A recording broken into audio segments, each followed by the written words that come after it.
The 17 News at Sunrise podcast is brought to you by Clinica Sierra Vista. Welcome back to the 17 News at Sunrise podcast, where we share your news on your schedule. Working in the spirit of the Golden Empire, this is 17 News at Sunrise.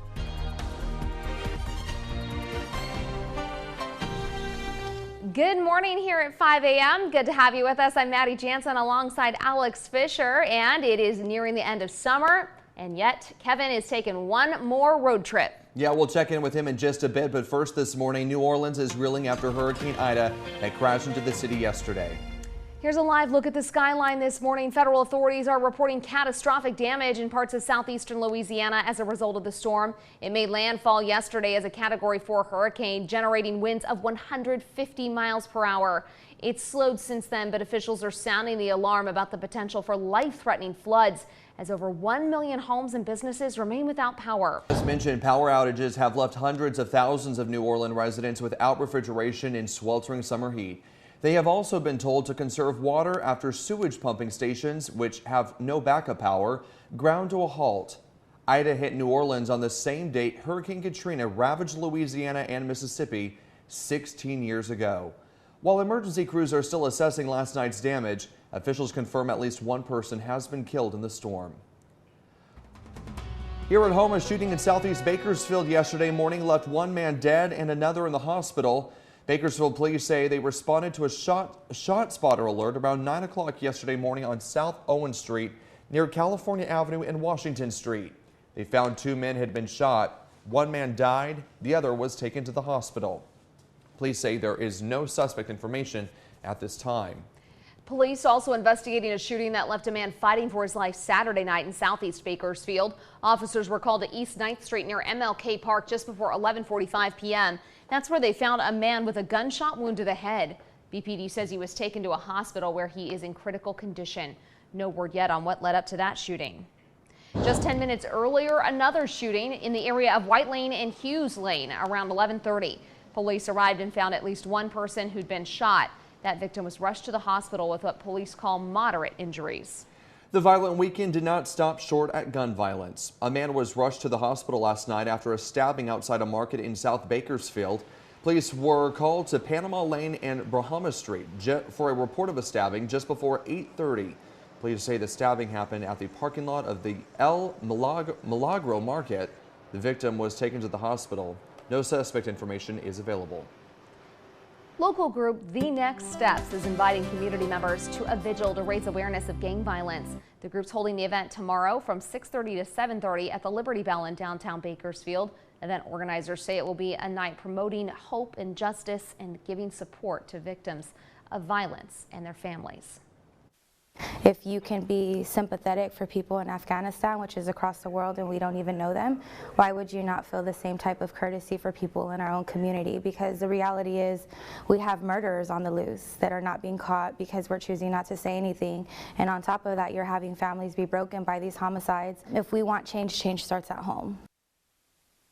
Survivors will speak at the vigil along with officials like District Attorney Cynthia Zimmer and several other advocacy groups. This morning, the French fire is still consuming drought-stricken woods in and around the Kern River Valley, with several thousand people still under evacuation warnings and orders. The fire has burned nearly 25,000 acres and remains only 26% contained. More than 1,600 firefighters are fighting the blaze. The flames aren't burning as fiercely as when the fire first broke out on August 18th, but there is potential for a resurgence and what firefighters call extreme fire behavior during this current heat wave. The fire is impacting communities in the Kern River Valley just west of Lake Isabella, about 40 miles northeast of Bakersfield, toward the Kern County-Tulare County border. The American Red Cross says many people who were forced to flee were allowed to return home this weekend. Because of that, the Red Cross closed down its evacuation center at Kern Valley High. For those who still need to seek shelter, the center at Woodrow Wallace Elementary School in Lake Isabella is still active. And a reminder, you can see all of our coverage of the French fire, including up-to-the-minute updates on evacuation orders, how to get free help finding and caring for pets, and how to donate to those impacted by the fire. Just head to our website, kget.com. 5:06 is our time now, and Bakersfield police are looking for a driver involved in a crash that left a bicyclist dead early Saturday morning in southwest Bakersfield. Officers were called to the area of Harris Road and County Meadows Drive for reports of a hit-and-run crash just after midnight. Police found 43-year-old Donovan Daniels lying in the roadway. He was rushed to the hospital where he later died. Community members held a vigil for Daniels last night. He was a really loving man. He was a family man, and all he wanted to do was take care of his kids and his grandkids. And they just took a good man from his family. BPD says the driver involved in the crash sped away. Police described the suspect's car as a late model, small to mid-size SUV, possibly red in color. Anyone with information on the crash is asked to call police at 327-7111. The sheriff's office is investigating a hit-and-run crash in East Bakersfield involving a sheriff's deputy. Deputies were called to the area of Niles Street and Virginia Avenue around 1 a.m. Saturday morning. Witnesses say a black SUV with 3 people inside ran into the deputy's cruiser. 2 people reportedly ran off after the crash, leaving trails of blood. Video shows a woman on the ground being treated by medical crews. The deputy was taken to the hospital with minor injuries. The investigation's ongoing. If you know anything about the crash, call the sheriff's office at 861-3110. Meantime, a chase on the I-5 yesterday morning created a traffic nightmare. A portion of the southbound I-5 was closed near the El Cajon outlets around 9 a.m. while CHP officers were in a standoff with a suspect. CHP says the pursuit started around 7 a.m. in Buttonwillow when officers tried to pull the driver over for speeding. The suspect led police on a chase, which ended on the I-5 near Grapevine Road West. We're still waiting to hear from CHP on whether the man was arrested. Sheriff's deputies were asking for help finding a man wanted for leading deputies on a pursuit and shooting at a woman during attempted carjacking. Officials say Luis Batista led deputies on a pursuit through Mojave and Kern Valley areas Friday. According to KCSO, Batista was able to escape deputies and tried to carjack a driver near Highway 14 and California City Boulevard. Deputies allege Batista shot at a woman as she was driving away from the carjacking. Fortunately, she wasn't hit. Batista is considered armed and dangerous. Anyone with information on his whereabouts is asked to call Kern County Sheriff's Office at 861-3110. But first, recapping our top stories on this Monday, and at least one person is dead and nearly half the state of Louisiana is without power after Hurricane Ida made landfall yesterday. Federal authorities are reporting catastrophic damage in parts of southeastern Louisiana. The storm slowed down overnight, but officials are sounding the alarm about the potential for life-threatening floods. A shooting in southeast Bakersfield left one man dead and another hospitalized. It happened around 9 o'clock yesterday morning on South Owens Street near California Avenue and Washington Street. Police say there is no suspect information at this time. The French fire continues to burn near Lake Isabella this morning. It has burned nearly 25,000 acres and remains only 26% contained. More than 1,600 firefighters are fighting this fire. Several thousand people are still under evacuation warnings and orders. The U.S. military is still flying people out of Afghanistan this morning as explosions and gunfire rain down just outside the Kabul airport. With just a little over 24 hours left to go, hundreds of American citizens and thousands of others who want to leave are still on the ground. Tracy Potts has the latest.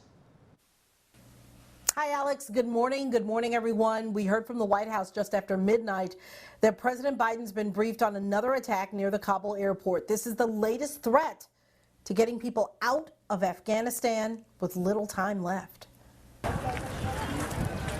This morning, reports of a rocket strike and gunfire near Kabul's international airport after an explosion Sunday. Signs of danger as the U.S. continues evacuations ahead of tomorrow's deadline. All we can do is mitigate risk. We cannot eliminate it. The full U.S. withdrawal from Afghanistan is set to happen by midnight tomorrow. Today, the urgent push to get Americans to safety. We have about 300 American citizens left who have indicated to us that they want to leave. We are very actively working to help them get to the airport, get on a plane, and get out of Afghanistan. The Biden administration is pushing back on reports that the U.S. put Americans at risk by giving the Taliban names of those still on the ground. The idea that we put anyone in any further jeopardy is simply wrong. On Sunday, a U.S. drone destroyed a vehicle believed to carry suicide bombers, planning another attack on the airport. Critics say after tomorrow, it'll be hard to go after ISIS terrorists without sources on the ground. We have very, very little leverage to extract additional Americans or Afghan allies from this landlocked country. On Sunday, the bodies of 13 service members killed in last week's attack arrived home. Just my baby. Yeah, it's my baby. Casualties in a war that's ending at great cost. The U.S. says the Taliban is promising safe passage to people who want to leave the country even after tomorrow's deadline. I'm Tracy Potts, 17 News. Blessing Quarter Ministries had a knockout success with their latest fundraiser, helping them continue their mission of helping those in need in our community. Last week, KGET teamed up with the church to hold a barbecue fundraiser. They needed to raise about $75,000 to stay in their current location on Union Avenue. The church says the fundraiser was so successful they ran out of food. They held a follow-up event Saturday, which brought in an additional $2,000. Pastor Bonnie Turner says the church has big plans to serve the community using those funds. Right over here, we want to do a homeless day center. Upstairs, we want to have classroom work for the students that we work with. So it's helping us in all the different areas. The Blessing Corner says they plan to host additional barbecues very soon for those who could not make it this time. Meantime, there are still ways you can contribute to Blessing Corner Ministries. If you'd like to make a donation, visit their website, theblessingcorner.com. This morning, we are set to learn how many more people were infected with coronavirus from over the weekend. The last update from Public Health was on Friday. That's when we learned of another 564 new cases and 5 more deaths. More than 8,000 people have tested positive for coronavirus this month alone. That's the most infections in a month since February. 271 people are in the hospital, 46 are in the ICU. State models show hospitalizations will continue to increase until early October if trends continue. We have now lost more than 1,450 people to the virus since March 2020. By our count, at least 89 people have died from the virus since vaccines became available to everyone 12 and older. The data continues to show that COVID-19 vaccines are highly effective at preventing more severe illnesses caused by the virus. Those 12 and older who want a vaccine can make an appointment for all local vaccination sites at myturn.ca.gov. The Centers for Disease Control and Prevention on Friday released a study into how a COVID-19 outbreak at an elementary school in Marin County originated with a single unvaccinated teacher. Gail Ong reports. 27 people came down with COVID-19 at an elementary school in Marin County, ultimately infecting 22 students, 4 parents, and a teacher who was the index case of this outbreak. That's according to a CDC report that says all school staff, except for the original COVID patient and 1 other teacher, were fully vaccinated. Tracy Lamhine, an epidemiologist at Marin County Public Health, led the report. What the report shows is that when you have even minor slip-ups, right, when somebody takes off a mask just even for a little bit or something else happens and those different layers, the prevention strategies don't match up, then that's when the opportunity for Delta outbreaks kind of slip through. It's noted the teacher was reported to have read aloud to the class while unmasked on some occasions. Schools are places where outbreaks can occur, and we need to implement a number of measures. Dr. Jorge Salinas, an epidemiologist at Stanford, says besides masking up and good ventilation, he recommends getting the COVID vaccine. We need to do as much as we can to vaccinate everyone in America. Everyone that is eligible for a vaccine should get a vaccine. Here's a map of the classroom where the outbreak started. The students sitting closest to the teacher were symptomatic. The unvaccinated teacher started showing symptoms on May 19th and tested positive 2 days later. Students started showing symptoms on May 22nd, and by May 26th, 12 of them had tested positive. The teacher self-isolated and has since recovered. We all have to be, supporting each other to make sure that these mandates are in place, that these protocols are in place, and that we're all following them to a T, because it is, we have an opportunity to do this safely, but everything has to be in place in order for that to happen. Gail Ong reporting. Today, the Kern County 999 Foundation is holding a golf tournament fundraiser in honor of fallen Deputy Philip Campus. The 2021 inaugural Officer Memorial Golf Tournament kicks off at 8 a.m. this morning at the Kern River Golf Course. The tournament will include a hole-in-one contest, a longest drive competition, team awards, and a raffle. Food will also be provided. Organizers say all proceeds will benefit the campus family and the KCSO SWAT team. Welcome back in sports news this morning, and a group of kids from Michigan are waking up champions. The Taylor North Little League team defeated the squad from Hamilton, Ohio 5-2 yesterday to capture the 2021 Little League World Series championship. Gavin Hewlin got Chance Rutherford to fly out to center field for the final out, leading to pure joy from the players and loud cheers from support from the parents and crowd. You can see it right there. They are the first Michigan team to win the title since 1959. After a sprained rotator cuff kept him on the sidelines last week against the Jets, Jordan Love was back under center for the Packers' final dress rehearsal. The Bakersfield native showed some promise on Saturday, going 12-18 for 149 yards against Buffalo. However, a couple of errors, including one interception, cost the second-year quarterback a chance to capitalize in scoring position. With the preseason now over, the former first-round pick is focused on helping the team any way he can in 2021. I'm going to be the backup quarterback for the Green Bay Packers. Back up Aaron Rodgers as best as I can and help him. I mean, he's going to go out there and do great things this season, and just try and do whatever I can to, get him ready for the season, get him ready each week, and just do my job. Love, fellow Bakersfield native Chris Barnes, and the Green Bay Packers will kick off their 2021 campaign September 12th against the Saints.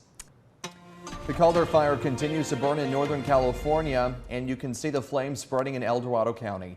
More evacuation orders were issued yesterday after crews said the massive fire experienced a rapid spread. The Calder fire sparked on August 14th, and since then it has scorched more than 168,000 acres and is just 13% contained. Working in the spirit of the Golden Empire, this is 17 News at Sunrise. The 17 News at Sunrise podcast is a production of KGET and Nexstar Media Group. For more on all of the headlines in today's show, head to kget.com.